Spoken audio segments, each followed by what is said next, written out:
Mengapa Yesus harus mati? Ini satu pertanyaan besar. Mengapa harus ada Paskah? Mari kita bersama-sama membaca di dalam 1 Petrus pasal 1 ayat 18 sampai ayat yang ke-20. Sebab kamu tahu bahwa kamu telah ditebus dari cara hidupmu yang sia-sia, yang kamu warisi dari nenek moyangmu itu, bukan dengan barang yang fana, bukan pula dengan perak atau emas, melainkan dengan darah yang mahal, yaitu darah Kristus, yang sama seperti darah anak domba yang tak bernoda dan tak bercacat. Ia telah dipilih sebelum dunia dijadikan, tetapi karena kamu baru menyatakan dirinya pada zaman akhir. Di dalam ayat-ayat yang kita baca ini, kita melihat ada satu rahasia yang luar biasa. Dikatakan bahwa Yesus itu sudah dipilih untuk mati. Dipilih oleh siapa? Tritunggal Allah. Dalam musyawarah ilahi dipilih Yesus. Allah Bapa, Allah Roh Kudus, juga Yesus sendiri. Yesus dipilih untuk mati. Itu di pemilihan atau kejadian ini terjadi pada saat sebelum dunia dijadikan. Saudara perhatikan, di dalam ayat-ayat firman Tuhan, ada beberapa kali ditulis sebelum dunia dijadikan, ada juga yang ditulis sejak dunia dijadikan. Itu tidak kebetulan. Kapan yang dimaksud oleh Alkitab? Sebelum dunia dijadikan, Yesus sudah dipilih untuk mati. Saya katakan gampangnya, itu adalah sebelum Kejadian pasal 1 ayat 1. Saudara buka Kejadian pasal 1 ayat 1. Baca ayat sebelumnya. Disitulah Yesus dipilih. Jadi jauh sebelum dunia dijadikan. Kalau sebelum dunia dijadikan itu sudah berarti sebelum manusia diciptakan tentu. Bahkan sebelum Lucifer jatuh di dalam dosa. Sebelum dunia dijadikan, Yesus sudah dipilih untuk mati. Tapi saya mau beritahu kepada saudara. Ada ayat lain berkata, sebelum dunia dijadikan, saudara dan saya juga sudah dipilih di dalam Yesus Kristus. Sebelum dunia dijadikan, Anda dan saya juga sudah dipilih dalam Kristus Yesus. Saudara bisa baca itu di dalam Efesus pasal 1 ayat 4.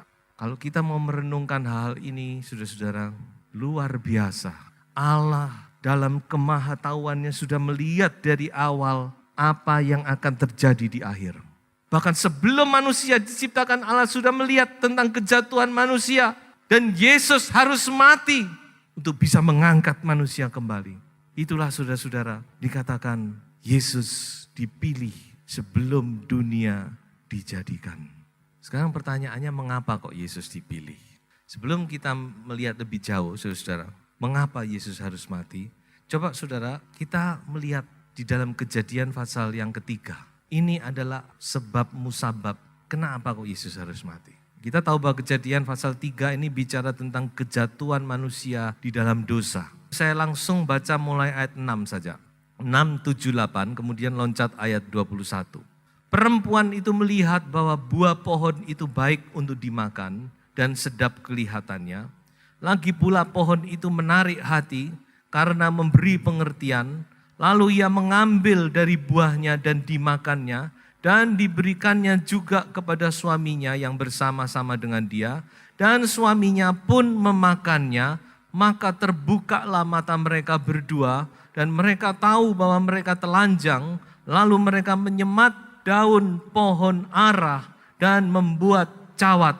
Ketika mereka mendengar bunyi langkah Tuhan Allah yang berjalan-jalan di dalam taman itu pada waktu hari sejuk, bersembunyilah manusia dan istrinya itu terhadap Tuhan Allah di antara pohon-pohonan dalam taman. Loncat ayat yang ke-21, saudara-saudara. Dan Tuhan Allah membuat pakaian dari kulit binatang untuk manusia dan untuk istrinya itu, lalu mengenakannya kepada mereka. Di dalam ayat-ayat ini kita melihat asal mula dosa menjangkiti manusia. Saya pakai kata menjangkiti, karena dosa itu sudah ada. Tapi baru masuk saat itu kepada manusia. Asal muasal dosa itu di sorga.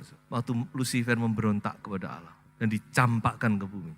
Nah inilah ayat-ayat di mana saudara-saudara dikatakan dosa mulai masuk menjangkiti manusia. Dan manusia sejak itu menjadi manusia yang berdosa. Nah kita melihat di sini minimal 3 akibat besar dari dosa. Yang pertama saudara-saudara, apa yang kita lihat yaitu saudara-saudara hubungan Allah dan manusia terputus.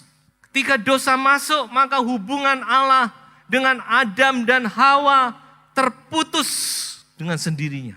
Kalau tadinya mereka bisa bersekutu dengan indah, Adam dan Hawa bisa bercengkerama dengan Allah. Seperti seorang bercengkerama dengan sahabat yang karib. Tapi sejak dosa itu masuk, saudara-saudara, hubungan itu putus. Begitu Adam dan Hawa mendengar Allah datang, mereka langsung bersembunyi. Mereka tidak berani lagi menghadap. Nah ini saudara-saudara karakter dari dosa. Kalau dosa itu masuk, maka hubungan itu akan rusak. Apakah hubungan antara suami dan istri, hubungan orang tua dan anak, hubungan mertua dan menantu, hubungan sesama saudara, hubungan antar teman, hubungan bisnis, hubungan segala rusak. Kalau begitu ada dosa, ada yang tidak beres, maka semua akan rusak. Ini karakter dosa. Dia menghancurkan hubungan. Jadi saudara-saudara, ini yang akibat yang pertama dari dosa, yaitu hubungan Allah dan manusia terputus.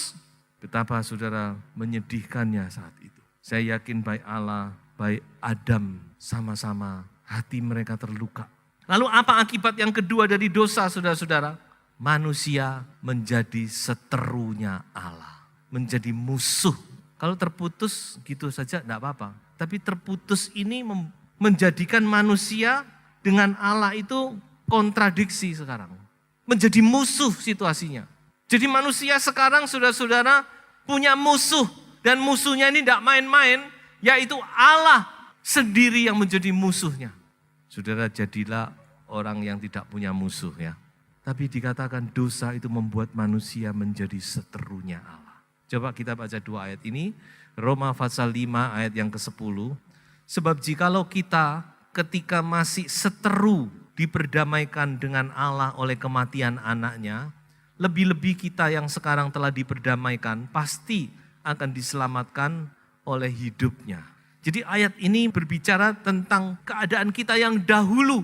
Sebelum kita percaya kepada Yesus, kita ini punya seteru. Posisi kita adalah lawan dari Allah. Musuhnya Allah. Lalu mungkin saudara berkata, kok bisa? Saya tidak pernah melawan Allah. Saya tidak pernah memusuhi Allah. Kolose pasal 1 ayat 21. Juga kamu yang dahulu hidup jauh dari Allah dan yang memusuhinya dalam hati dan pikiran seperti yang nyata dari perbuatanmu yang jahat. Kita tidak perlu nantang Allah.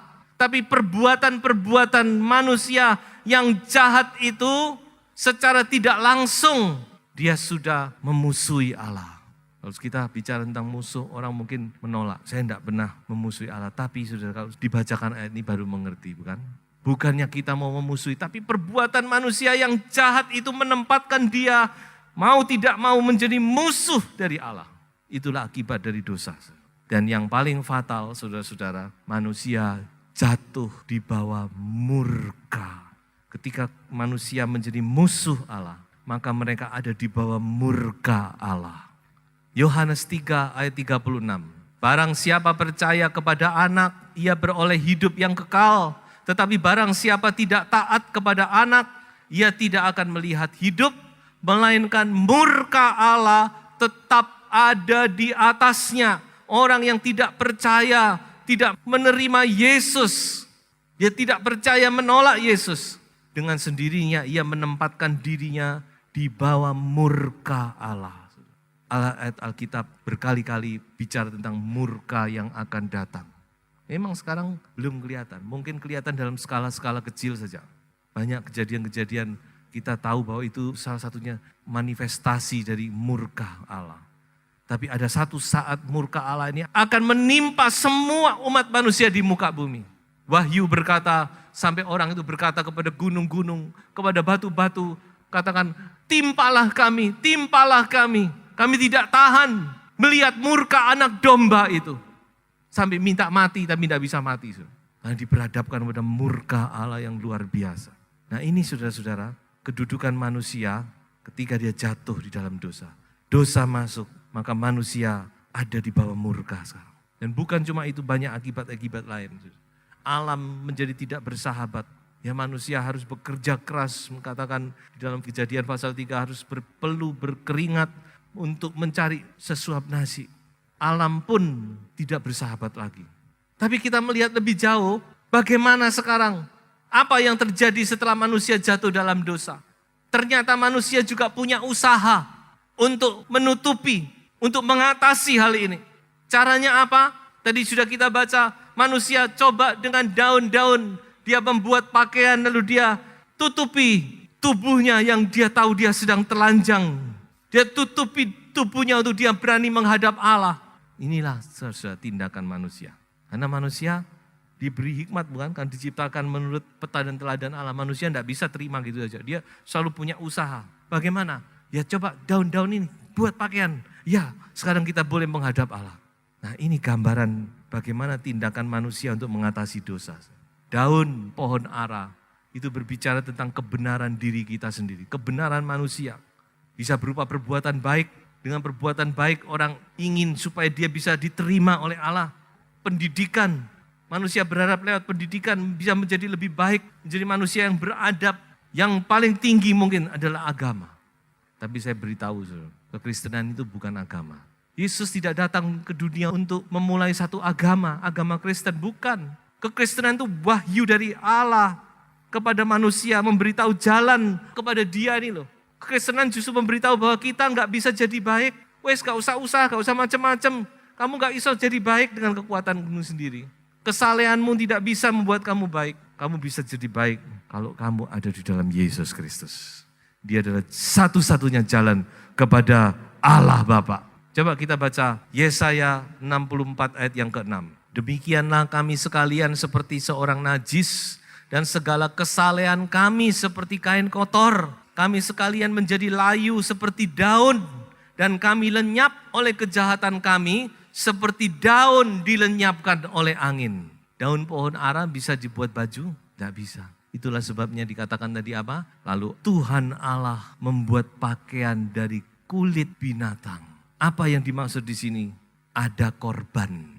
Kulit berarti ada korban yang harus mati dan diambil kulitnya. Ada darah yang harus dicurahkan, saudara.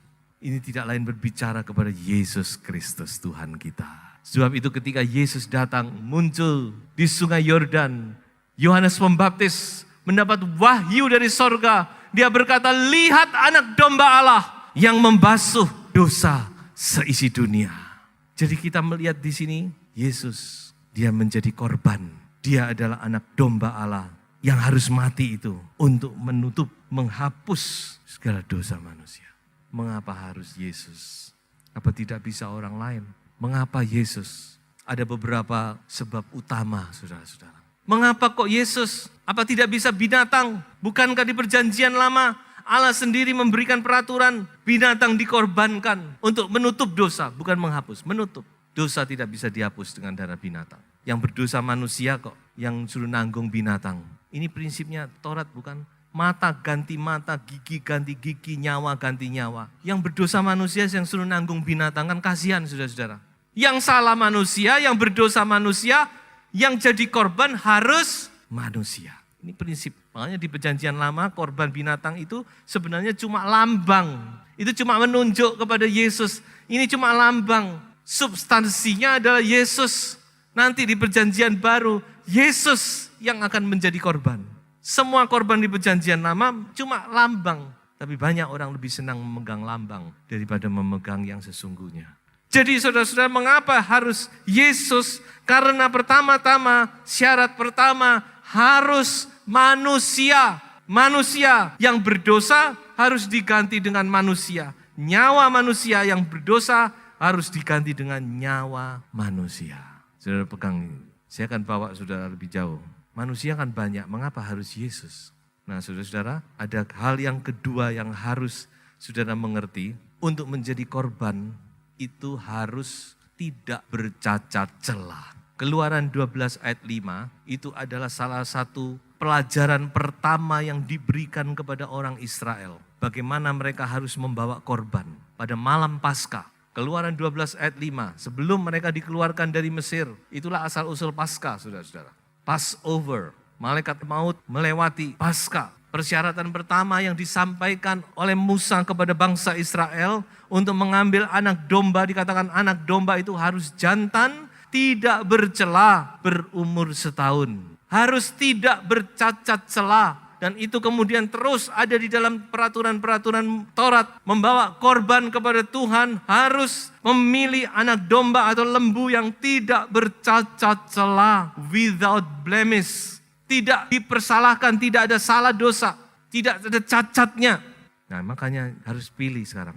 Manusia banyak, tapi harus memilih manusia yang tidak bercacat celah. Manusia yang mana? Semua manusia punya cacat, punya celah. Hanya seorang manusia yang bisa memenuhi tuntutan hukum Taurat, tuntutan Allah, yaitu manusia Yesus Kristus. Cuma satu ini. Semua tuntutan Taurat, kalau Taurat itu orang keliru satu saja, semua gagal. Tapi Yesus datang, dia menggenapkan seluruh hukum Taurat. Makanya tidak heran saudara, waktu dia mati, Pilatus berkata, aku enggak mendapati kesalahan apa-apa pada orang ini. Kenapa dia harus dihukum mati? Penjahat juga berkata demikian. Penjahat yang di sisi, tidak tahu kanan atau kiri, enggak disebutkan. Juga ngomong orang ini enggak salah apa-apa. Kenapa harus mati? Dan sampai saat terakhir, kepala pasukan juga ngomong. Kepala pasukan yang menyalibkan Yesus juga ngomong, benar orang ini memang orang benar. Yesus tidak bersalah, tidak bercacat celah. Dia adalah anak domba yang tidak bercacat celah itu. Ini satu pelajaran bagi kita bukan? Coba saudara kalau membawa korban kepada Tuhan, usahakan yang terbaik. Karena Tuhan juga sudah memberi yang terbaik bagi kita. Amin. Anaknya yang tunggal, yang tidak bercacat celah, dia berikan untuk kita. Apakah sudah selesai? Cukup? Masih ada satu syarat lagi yang tidak mungkin bisa dipenuhi oleh manusia siapapun di dunia. Syarat terakhir ini sangat menentukan. Darah itu harus darah yang tidak berdosa. Untuk bisa membayar dosa manusia. Ada darah yang harus dicurahkan tapi bukan darah yang berdosa. Kalau darah yang berdosa sami mawon tidak bisa. Manusia yang berdosa butuh transfusi darah. Tapi harus darah yang tidak berdosa. Karena apa? Tidak bisa bukan? Kalau sudah berdosa dikasih darah yang sama berdosa tidak bisa. Dan saudara, firman Tuhan berkata bahwa semua manusia sudah jatuh di dalam dosa. Roma 5 ayat yang ke-12. Sebab itu sama seperti dosa telah masuk ke dalam dunia oleh satu orang. Dan oleh dosa itu juga maut. Demikianlah maut itu telah menjalar kepada semua orang karena semua orang telah berbuat dosa. Dosa itu masuk dan dia menjangkiti manusia dan sejak saat itu semua manusia keturunan Adam dan Hawa adalah manusia yang berdosa. Dalamnya mengalir darah yang berdosa itu secara rohani. Sebab itu tidak ada seorang manusia yang layak untuk menjadi korban menebus dosa manusia. Kecuali manusia Yesus Kristus. Mengapa? Karena darah yang mengalir di dalam tubuhnya itu bukan darahnya Adam. Itu adalah darah Allah sendiri yang mengalir di dalam tubuhnya. Darah itu yang bisa menghapus, membayar dosa manusia. Oleh sebab itu tidak ada cara lain. Tidak ada pribadi lain kecuali Yesus ditentukan. Yesus harus mati. Dia dipilih. Walaupun Bapa itu begitu mengasihi anak. Yesus pernah berdoa bukan? Yohanes 17. Bapa mengasihi aku. Bapa itu mengasihi anak sebelum dunia dijadikan. Saya tidak tahu kasih Bapa kepada kita itu begitu besarnya bagaimana. Di dalam musyawarah ilahi itu satu pihak dia mengasihi anak. Tapi di satu pihak dia sudah memilih kita. Dia juga mengasihi kita. Setelah menimbang-nimbang dia masih mengorbankan anaknya untuk kita. Dia timbang Bapa mengasihi Yesus. Tapi dia juga mengasihi kita. Dia sudah memilih kita sebelum dunia dijadikan. Dan pada akhirnya dia tetap berkata kepada Yesus bahwa Yesus harus mati untuk kita. Saya tidak bisa membayangkan betapa besar kasih ini. Makanya Paulus berkata, aku berdoa kepada Allah, memberi kepada kamu roh, hikmat dan wahyu, untuk memahami betapa tinggi, betapa dalam, betapa panjang, dan betapa lebarnya kasih Allah itu. Kiranya kita bisa melihat, saudara. Kita bukan cuma mendengar serentetan satu teori, tapi kita bisa menempatkan diri kita, betapa Tuhan itu mengasihi saudara dan saya, sampai dia mengorbankan anaknya yang tunggal. Yesus mengorbankan dirinya untuk saudara dan saya. Saya tutup dengan ayat Roma pasal 5, ayat 8 sampai ayat yang ke-10. Akan tetapi Allah menunjukkan kasih-Nya kepada kita, oleh karena Kristus telah mati untuk kita ketika kita masih berdosa. Ayat 9. Lebih-lebih karena kita sekarang telah dibenarkan oleh darah-Nya, kita pasti akan diselamatkan dari murka Allah. Ayat 10. Sebab jikalau kita ketika masih seteru diperdamaikan dengan Allah oleh kematian anaknya, lebih-lebih kita yang sekarang telah diperdamaikan pasti akan diselamatkan oleh hidupnya. Tuhan Yesus begitu mengasihi kita, saudara-saudara. Biarlah kita juga mengasihi Tuhan dengan sepenuh hati. Kita mau mempersembahkan kehidupan kita sepenuh-penuhnya kepada Tuhan.